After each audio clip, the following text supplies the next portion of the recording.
Assalamualaikum warahmatullahi wabarakatuh. Bismillah, alhamdulillah, assalatu wassalamu ala rasulillah Muhammad ibni Abdillah, la nabiyya ba'dah, wala hawla wala quwata illa billah, amma ba'd. Hadratul mukarramun wal muhtaramun, para habaib, para kiai, para ajengan, kasepuhan, pinisepuh, tokoh agama, tokoh masyarakat, sadaya jamaah anu sami hadir, semua jamaah yang hadir di majlis yang mulia ini, yaitu di Masjid Baitur Rahman Desa Sukamukti, yang saya hormati. Puji syukur kita panjatkan kehadirat Allah Subhanahu wa taala bahwasanya di malam yang berbahagia ini kita masih diberikan kesempatan untuk menghadiri majlis yaitu rutinan pembacaan sholawat Basyairul Khairat yang alhamdulillah sampai saat ini sudah berjalan 3 tahun. Mudah-mudahan semua yang hadir khususnya diberikan berkah dan kemuliaan dari Allah Subhanahu wa taala. Selanjutnya rahmat beserta salam semoga tetap tercurah limpah ke baginda Rasul Habibana wa Nabiyana Muhammad sallallahu alaihi wasallam, kepada keluarga, sahabatnya, kepada tabi'in, tabiat, dan tak lupa pula kepada kita semua yang senantiasa selalu mentaati apa yang menjadikan ajaran dan menjauhi larangan, sehingga kita insyaallah mendapatkan syafaatul uzma di yaumil qiyamah. Allahumma amin ya rabbal alamin. Selanjutnya para bapak, para ibu yang saya hormati, tentunya di malam yang berbahagia ini permohonan maaf dan mohon izin kepada semua jamaah, karena biasanya setiap bulan tidak ada sambutan ataupun dua patah kata dari atas nama pemerintah desa ataupun DKM dan yang menginisiasi acara ini di malam hari ini. Mungkin dua patah kata, karena insya Allah menjelang Ramadan kita akan berhenti sejenak, dalam arti beralih kepada ibadah yang lain. Biasanya Ramadan kita itu diramaikan dengan tadarus dan lain sebagainya. Bapak Ibu yang saya hormati, yang pertama tentunya saya ucapkan terima kasih kepada para jamaah yang telah melangkahkan kakinya. Mudah-mudahan hadirnya kita di majelis yang mulia ini tentunya mendapatkan hidayah dari Allah Subhanahu wa taala. Yang kedua, ucapan terima kasih kepada Bapak Ketua DKM beserta jajaran pengurus yang telah memfasilitasi tempat yang alhamdulillah setiap malam Sabtu di minggu keempat diadakan, yaitu Basyairul Khairat. Dan alhamdulillah sekali lagi saya sampaikan bahwa pembacaan Basyairul Khairat ini sudah berjalan 3 tahun. Yang ketiga, ucapan terima kasih kepada ada yang namanya para pejuang. Mungkin ini lebih ke spesifiknya, yaitu orang-orang yang memang peduli ataupun ada yang untuk kesinambungan ataupun berjalannya acara ini. Alhamdulillah sampai saat ini ada sekitar 33 orang yang menginisiasi acaranya, terselenggara acara ini, sehingga mudah-mudahan apa yang telah didermakan baik rezeki ataupun yang telah disisihkan dari sebagiannya mendapatkan balasan dari Allah Subhanahu wa taala. Selanjutnya juga kepada jamaah, alhamdulillah sampai saat ini istiqomah bisa hadir di majlis yang mulia ini. Mudah-mudahan dengan hadirnya kita semua, yaitu tentunya mendapatkan berkah dari Allah Subhanahu wa taala. Selanjutnya bahwa ini merupakan salah satu usaha kami ataupun ikhtiar kami untuk memakmurkan masjid. Dan alhamdulillah perlu saya sampaikan bahwa acara ini tidak mengganggu, maaf perlu saya sebutkan, kas Masjid Baitur Rahman. Jadi acara ini khusus terselenggara dari para orang-orang yang memang peduli terhadap kemakmuran masjid. Untuk itu barangkali di antara jamaah ibu-ibu bapak semua ingin menanyakan siapa sih yang menginisiasi, nanti kita sampaikan bahwa insya Allah mulai bulan Syawal akan kita kembali rutinitas setiap bulannya. Dan mudah-mudahan ibu-ibu bapak-bapak bisa bergabung dengan kami untuk memakmurkan masjid ini. Selanjutnya kepada masyarakat Sukamukti yang sampai saat ini mungkin karena capeknya, karena lelahnya, karena hujannya, cuaca, mudah-mudahan nanti mulai bulan Syawal bisa memenuhi Masjid Baitur Rahman sebagai kebanggaan Masjid Desa Sukamukti dan masjid kita semua. Itu saja yang bisa saya sampaikan. Kurang lebihnya mohon maaf atas segala kekurangannya, dan mohon maaf kepada anak-anak yang di atas. Anak-anak yang di atas kalau bisa turun aja biar tidak bising.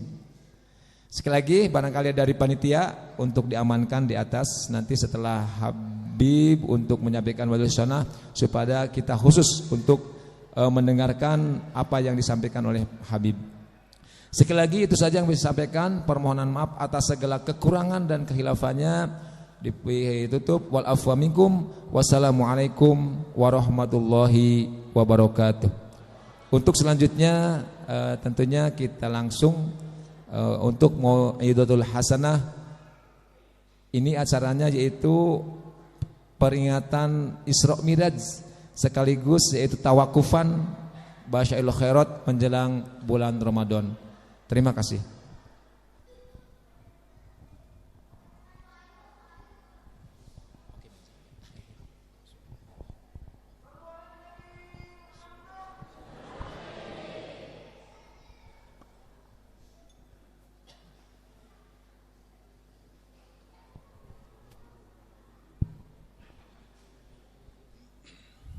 Bismillahirrahmanirrahim. Assalamualaikum warahmatullahi wabarakatuh.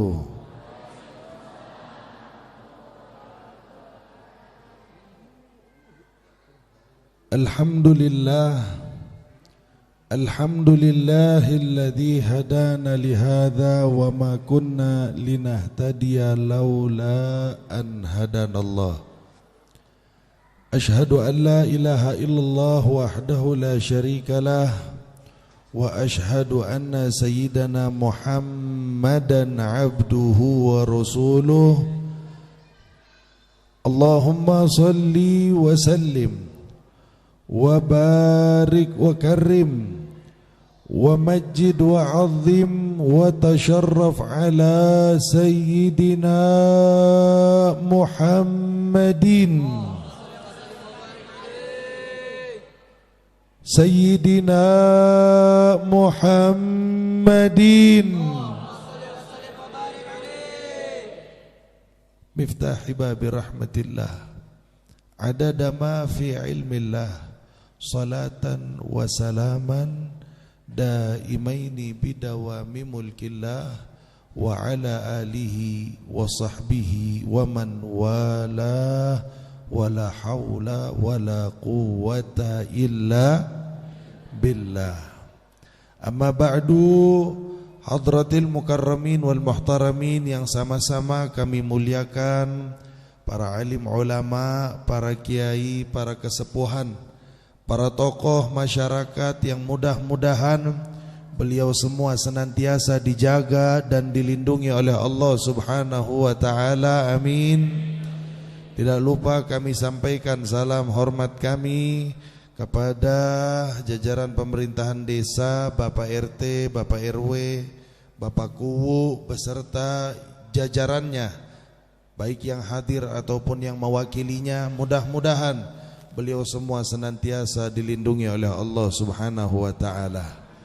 Tidak lupa kami sampaikan salam ta'zim kami kepada keluarga besar DKM Masjid Baitur Rahman, yang mudah-mudahan apa yang dikerjakan di malam hari ini dikerahkan baik secara tenaga maupun secara materi, semoga seluruhnya dihitung pahala di sisi Allah Subhanahu wa taala. Amin ya rabbal alamin. Kalau untuk para ustadz dan ustadzah, para kiai, saya sampaikan salam takzim. Untuk aparatur pemerintahan desa, Bapakku beserta jajarannya, saya sampaikan salam hormat. Tapi untuk golongan yang satu ini, kami sampaikan salam teristimewa kami, salam cinta dan rindu kami senantiasa kami sampaikan kepada tetamu-tetamu Allah Subhanahu wa ta'ala, kaum muslimin wal muslimat, hadirin wal hadirat yang hadir di malam hari ini menjadi tamu undangan Allah. Kita angkat tangan sama-sama, kita minta sama Allah, mudah-mudahan dengan keberkahan masjid, dengan keberkahan perayaan di malam hari ini, dengan keberkahan salawat basyair yang kita baca, semoga yang datang dengan dosa-dosanya diampuni Allah, yang datang dengan hajat-hajatnya dikabulkan oleh Allah, yang datang rezekinya masih sulit dibuka pintu rezekinya oleh Allah, yang belum bertemu dengan jodoh dibuka pintu jodohnya oleh Allah, yang keluarga kurang harmonis dijadikan keluarga sakinah, mawaddah, warahmah. Dan mudah-mudahan di malam hari ini, bumi yang kita pijak, masjid yang menjadi saksi, semoga seluruhnya kelak di yaumil qiyamah akan menjadi saksi kita untuk menghantarkan kita ke dalam syurganya Allah Subhanahu wa ta'ala. Amin ya Allah ya Rabbal alamin. Bapak Ibu yang dimuliakan oleh Allah Subhanahu wa ta'ala, Bu, Ibu, coba tolong anak-anaknya dong. Anak-anaknya dipegangin, kalau perlu diikat biar kagak pada berisik. Enak banget ibunya ngaji di bawah, anaknya pada main futsal di atas. Bu, Ibu, gembira enggak sebentar lagi bulan puasa? Seneng enggak bentar lagi bulan puasa?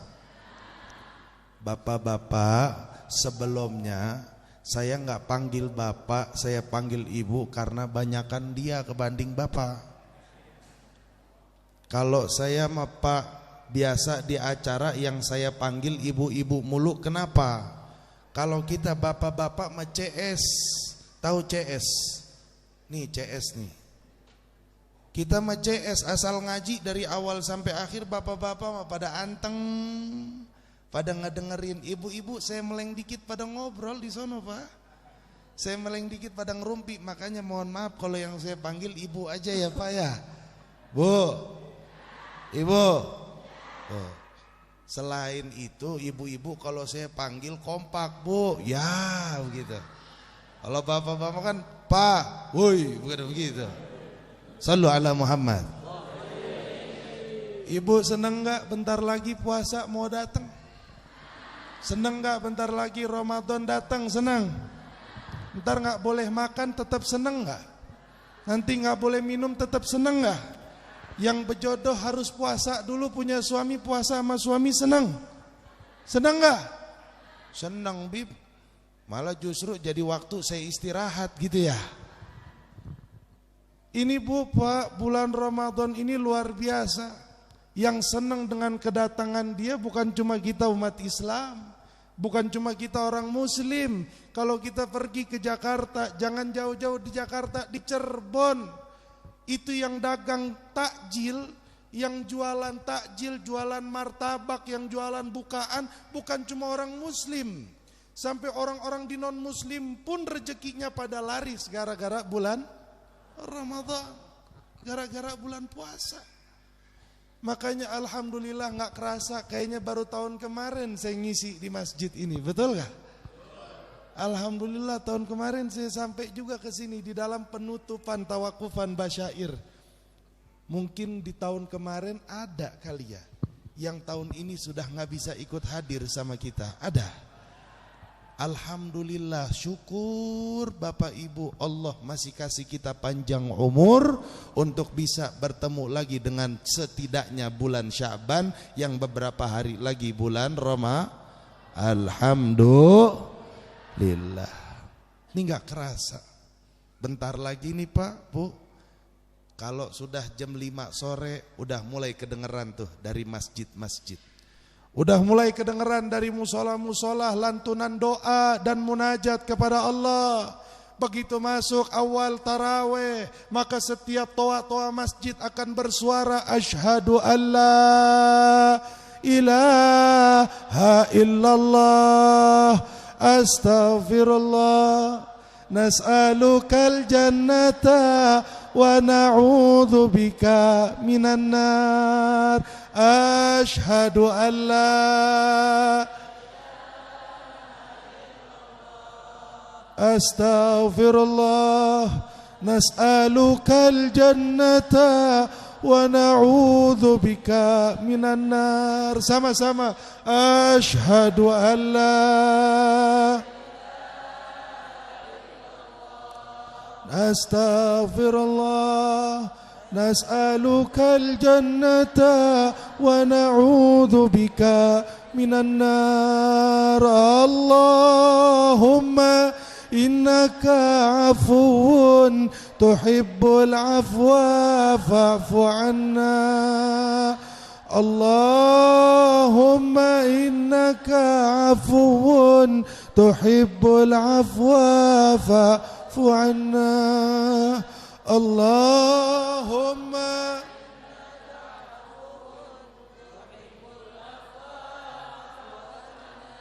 ya Karim.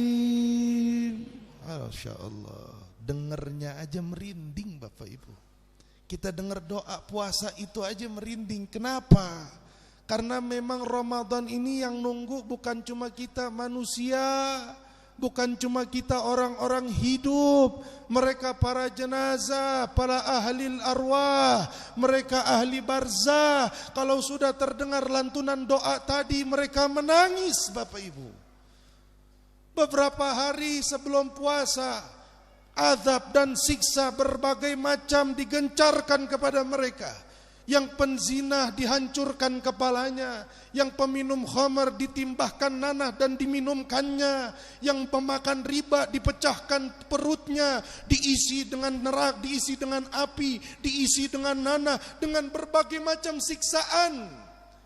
Maka pada saat malam tarawih pertama, terdengar kumandang-kumandang dari masjid-masjid suara doa yang barusan kita baca, maka malaikat yang tadinya hendak memukul kepala hamba ditarik oleh Allah Subhanahu wa taala. Para malaikat yang tadinya hendak meminumkan nanah ke dalam tubuh seorang peminum khamr dicabut oleh Allah Subhanahu wa taala, diganti oleh Allah kuburan mereka yang tadinya terhimpit bagaikan neraka jahanam, Allah ganti dengan taman dari taman-taman surganya Allah Subhanahu wa taala. Enggak sampai di situ Bapak Ibu. Kalau ada riwayat yang dhaif tapi bisa kita jadikan fadailul a'mal, bahwa Allah memerintahkan surga untuk berhias diri menyambut bulan suci Ramadan. Bahkan di dalam hadis riwayat Hasan, Nabi SAW mengatakan, "Idza dakhala syahrul Ramadan futihat abwabul jannah." Kalau udah masuk bulan Ramadan, pintu-pintu surga dibuka oleh Allah. Wa khulliqat abwabun niran. Allahumma shalli wa sallim barik alaihi. Surga dibuka pintunya. Yang selama ini kita angkat tangan, Rabbi firli wali walidayya warhamhuma kama rabbayani. Setiap hari kita minta doa buat orang tua, nggak dikabul-kabulin sama Allah. Begitu masuk bulan Ramadan dibuka oleh Allah. Yang setiap hari minta sama Allah supaya dikasih hidayah, supaya rajin ibadah, supaya rajin jaga salat 5 waktu, supaya tinggalkan maksiat, supaya meninggalkan dosa. Tapi jatuh lagi ke dosa, lagi ke dosa lagi. Di bulan Ramadan dibuka pintu surga oleh Allah. Dan pintu neraka ditutup oleh Allah Subhanahu wa ta'ala. Para pendosa yang biasa buat dosa, begitu masuk bulan Ramadan, biasanya dosanya dicatat sama Allah, bahkan dikali lipat oleh Allah. Begitu masuk bulan Ramadan, Allah tutup mata, seakan-akan Allah bilang sama malaikat, jangan kau catat dosa dia. Tunggu, barangkali di 10 hari nanti dia akan bertobat.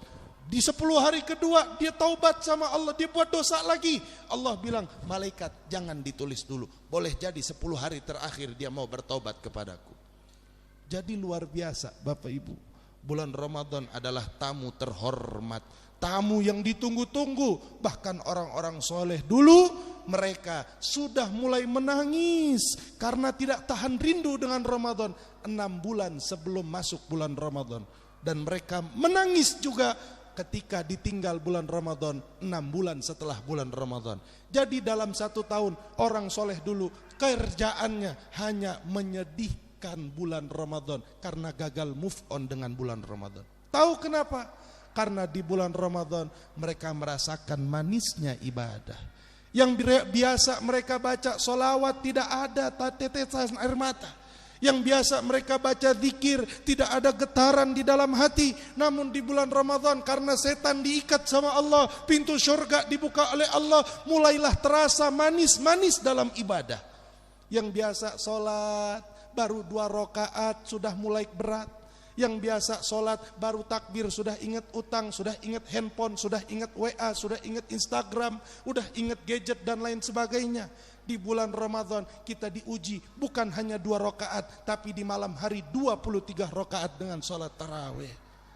Untuk berdialog, bersenggama dengan Allah, bercengkrama dengan Allah. Maka Bapak Ibu yang dimuliakan Allah Subhanahu wa ta'ala, bulan Ramadan memang luar biasa.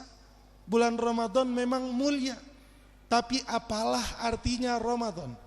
Apalah artinya Isra Mi'raj? Apalah artinya Lailatul Qadar? Apalah artinya Nuzulul Quran? Apalah artinya bulan puasa? Jika kita tidak menyadari kita siapa di hadapan Allah Subhanahu wa ta'ala. Ibu, bapak, di dalam tubuh kita ini ada 2 elemen yang menjadikan kita bisa hidup di muka bumi ini. Apa? Yang pertama jasad, yang kedua ruh. Jasad tanpa ruh tidak bisa hidup, tapi ruh tanpa jasad bisa hidup. Di dalam tubuh kita ini ibu bapak, jika ruh dicabut sama Allah, mata tidak berfungsi, telinga tidak berfungsi, anggota tubuh semuanya tidak berfungsi. Dan pada saat kita menghadap Allah nanti, saat kita meninggal dunia nanti, yang ngadep bukan jasad tapi yang ngadep ruh kita akan berhadap dengan Allah Subhanahu wa ta'ala. Maka ulama bilang ibu bapak, para ulama mengatakan gidhaul jasad at-ta'am. Kalau para manusia ini setiap hari mereka terus rawat jasadnya. Ada yang dengan olahraganya, ada yang dengan menjaga pola makannya, ada yang dengan menjaga waktu istirahatnya. Mereka kasih makan setiap hari. Kita manusia seminggu kagak makan insya Allah sakit, 2 minggu kagak makan sekarat, 3 minggu nggak makan mati. Kita manusia. Sehingga bapak ibu insya Allah minimal dalam 2 hari semuanya nggak ada yang stop makan. Dengan sendirinya ada panggilan dari jasad, kasih makan saya. Karena kalau kamu nggak kasih makan saya mati. Sehingga ketika kita lapar kita makan.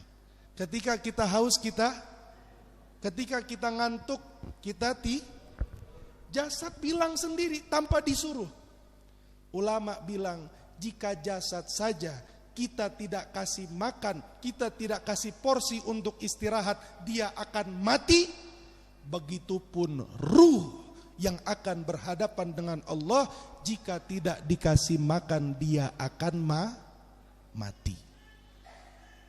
Terus kita semua tanya, kalau jasad kan makannya jelas nasi bib, kalau jasad kan makannya jelas minum bib, kalau jasad makannya jelas istirahat. Terus kalau ruh ini makannya apa? Ruh makanannya cuma 2 bapak ibu, hidayah dan taufik dari Allah Subhanahu wa ta'ala. Tanpa hidayah dan taufik dari Allah, ruh akan mati. Jika ruh sudah mati, maka jangan salahkan jika dicabut oleh Allah Subhanahu wa ta'ala, kelak di hadapan Allah ruh kita gak bisa ngomong apa-apa. Ibu, bapak yang dimuliakan Allah, boleh kita malam ini kumpul berbeda-beda profesi. Boleh kita malam ini kumpul berbeda-beda pekerjaan. Ada yang sebagai guru, ada yang sebagai kuwu, ada yang sebagai DKM, ada yang sebagai pengusaha, ada yang sebagai mahasiswa, ada yang sebagai ibu rumah tangga. Boleh semua di sini berbeda-beda profesi. Itu profesi jasad Bapak Ibu. Profesi jasad kita beda-beda. Sehingga ada yang jadi petani, ada yang jadi nelayan, ada yang jadi guru, ada yang jadi pejabat, ada yang jadi pengusaha. Jasad kita boleh berbeda-beda profesinya, tapi demi Allah kita punya ruh satu profesi. Apa profesinya? Profesi ruh kita adalah hamba di hadapan Allah Subhanahu wa ta'ala. Ibu rumah tangga, profesinya ibu rumah tangga. Maka sebagai ibu rumah tangga dia masak buat suami. Sebagai ibu rumah tangga dia bersihin rumah, betul nggak Bu? Sebagai ibu rumah tangga dia ngurusin anak, betul nggak Bu? Sebagai kuwu, bapak kuwu bertanggung jawab terhadap desanya. Sebagai DKM bertanggung jawab terhadap masjidnya. Sebagai pengusaha bertanggung jawab dengan usahanya. Sebagai mahasiswa bertanggung jawab dengan kuliahnya. Sebagai guru bertanggung jawab dengan muridnya. Maka sebagai hamba, tidak pantaskah hamba untuk bertanggung jawab di hadapan Tuhannya? Kalau pengusaha dia tanggung jawab dengan usahanya. Ibu rumah tangga bertanggung jawab dengan rumah tangganya. DKM bertanggung jawab dengan masjidnya. Apakah hamba tidak boleh bertanggung jawab dengan Tuhannya? Justru hamba jauh lebih pantas dan jauh lebih bertanggung jawab kepada Tuhannya Allah Subhanahu wa ta'ala. Maka ibu bapak, kesadaran itu harus kita bangun. Bahwa selama 1 tahun kemarin, di bulan-bulan yang kemarin, di bulan-bulan yang lalu cukup kita kejar dunia untuk jasad kita. Maka tahun ini dan di bulan Ramadan ini, bangunkan ruh kita yang sudah lama mati di hadapan Allah Subhanahu wa ta'ala. Takutnya Bu, Pak, takutnya ruh belum dibangunin keburu mati. Takutnya ruh belum hidup, jasad keburu mati. Akhirnya ruh mati, jasad juga mati. Mendingan jasad yang mati tapi ruhnya hidup. Berapa banyak orang soleh buta matanya, berapa banyak orang soleh buta lisannya, bisu lisannya, berapa banyak orang soleh tuli telinganya. Tapi meskipun mata mereka tuli, mata ruh mereka sangat terang benderang melihat. Meskipun lisan mereka bisu, tapi lisan hati mereka terus berzikir kepada Allah. Meskipun telinga mereka tuli, mereka tidak pernah mendengarkan hal-hal yang diharamkan Allah. Banyak orang cacat, tapi mereka meskipun cacat jasadnya, hidup ruhnya. Kita muka glowing, badan sehat, rumah megah, rumah mewah, kendaraan mewah. Tapi begitu dilihat ruhnya busuk karena tidak ada cahaya-cahaya ibadah kepada Allah. Ibu bapak, gak lama lagi kita semua akan menghadapi yang namanya hari kiamat. Karena dari zaman Nabi juga kiamat sifatnya dekat. Bukan jauh, gak ada yang tahu. Sallu ala Muhammad. Sallu ala Muhammad. Kiamat ibu, kiamat itu sifatnya dekat dari dulu. Jangan jauh-jauh ke kiamat dah. Kita baca salawat dulu yuk Bu. Biar nih anak biar tenang. Kita bacain salawat sama-sama. Allahumma salli ala Sayyidina Muhammadin طب القلوب ودوائها وعافي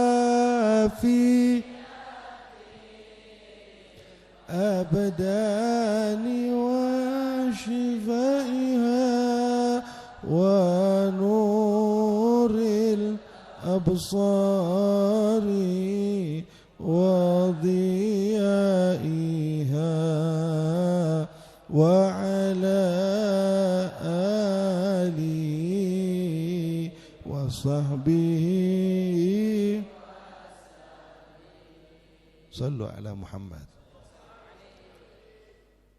Tadi saya bilang kiamat tuh deket, gak usah jauh-jauh kiamat. Anaknya kiamat depan mata. Apa itu anaknya kiamat? Mati. Mati itu anaknya kiamat. Ibu kalau gak percaya pergi ke TPU, pergi ke pemakaman umum, liatin tuh kuburan. Yang tadi jumlah kuburannya cuma 10, baru kemarin 10 sekarang sudah 20 makam. Yang tadinya 20 baru kemarin sekarang sudah 30 makam. Yang tadinya orang tua masih duduk rumah sama kita, masih makan sama kita, besok sudah enggak ada. Kalau kemarin orang tua saya masih makan sama saya, kemudian sekarang tidak ada, maka nanti yang akan mengalami nasib yang sama adalah anak saya masih makan sama saya, besok dia akan makan tanpa saya. Mati aja itu udah dekat banget. Jangan bilang kiamat yang kata Nabi iqtarabatis sa'ah, itu kiamat dekatnya bukan main. Mati. Adakah di antara bapak ibu yang hadir di sini yang berani mengacungkan tangan dan bilang, Habib, saya pasti, saya jamin diri saya nggak akan mati. Ada? Nggak ada. Bahkan sampai ada satu musisi religi, dia bikin lagu, lagunya itu pelajaran luar biasa. Itu mendidik sekali lagu yang dia bikin. Apa kata dia?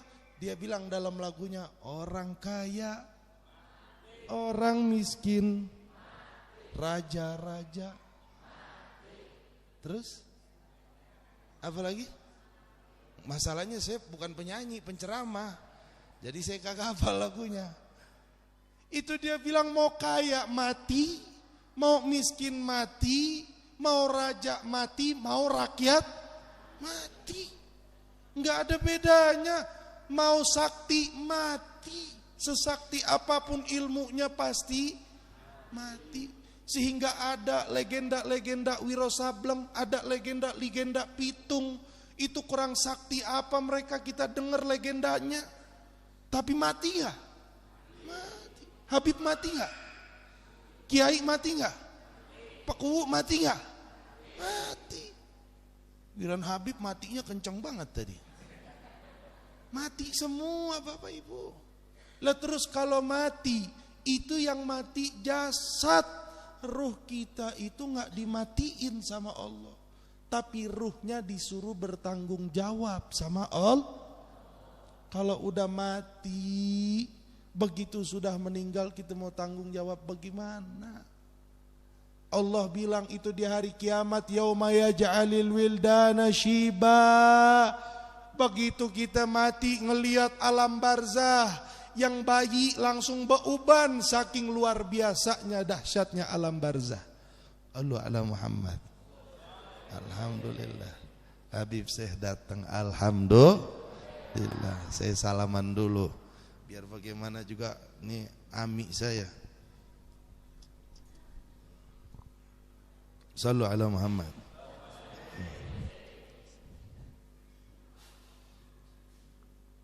Mati enggak? Mati enggak? Nih Habib berdua mati enggak? Mati. Semua pasti mati. Disifatkan pada saat kita mati ngelihat alam barzah, itu anak bayi ngelihat kondisi alam barzah, syiba, beuban tuh anak bayi. Saking kagetnya ngelihat kondisi seperti itu. Lah tadi kalau ruh kita kagak dikasih makan Bapak Ibu, ruh kita kagak kita bangunin saat jasad mati, ruh sudah tidak ada lagi waktu dan kesempatan untuk membangunkan dirinya. Maka dari itu Ramadan itu kemuliaannya udah banyak. Ramadan keagungannya banyak. Ulama-ulama ceramah banyak, dibuka di YouTube juga banyak kemuliaan bulan Ramadan, apalagi nanti bulan puasa. Setiap hari, setiap sore jam 4 sampai jam 6 malam buka RCTI ngaji, buka SCTV ngaji, buka Global TV ngaji. Semua di TV isinya ngaji. Nggak kurang-kurang orang-orang ngingetin tentang kemuliaan bulan Ramadan. Tapi percuma kalau Ramadan tidak disambut sebagai tamu di rumah kita. Percuma jika Ramadan ditolak untuk bertamu di rumah kita. Meskipun Ramadan datang bawa uang banyak, Ramadan datang bawa hadiah banyak, kalau kitanya buka tutup pintu untuk tidak mau menerima bulan Ramadan, Ramadan gak bakal masuk ke dalam rumah kita, Bapak Ibu. Sehingga apa?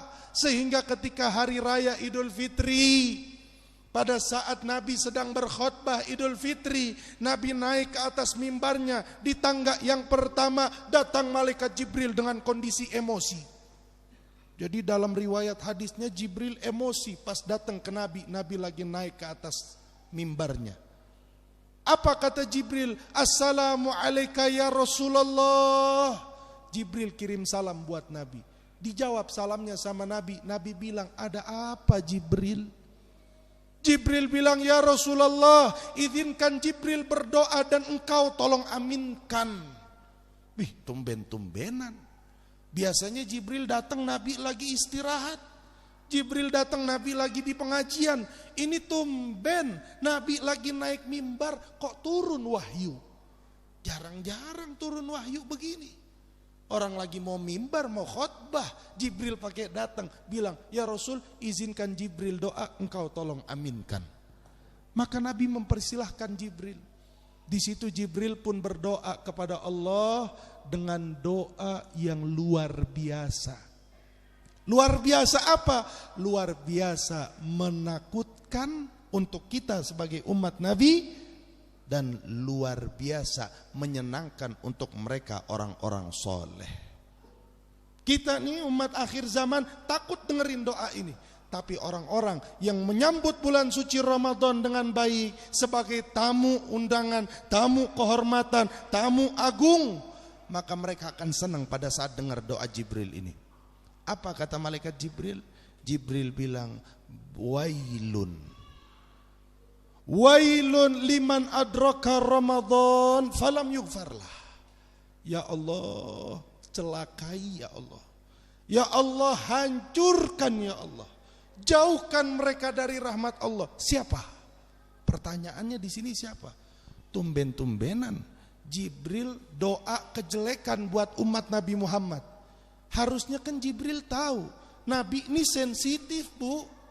Nabi urusan umatnya sensitif banget. Nabi gak ridho kalau ada satu umatnya harus disentuh sama api neraka. Tapi kok Jibril berani doa begini depan Nabi? Rupanya Jibril bilang, celakakan mereka ya Allah. Siapa?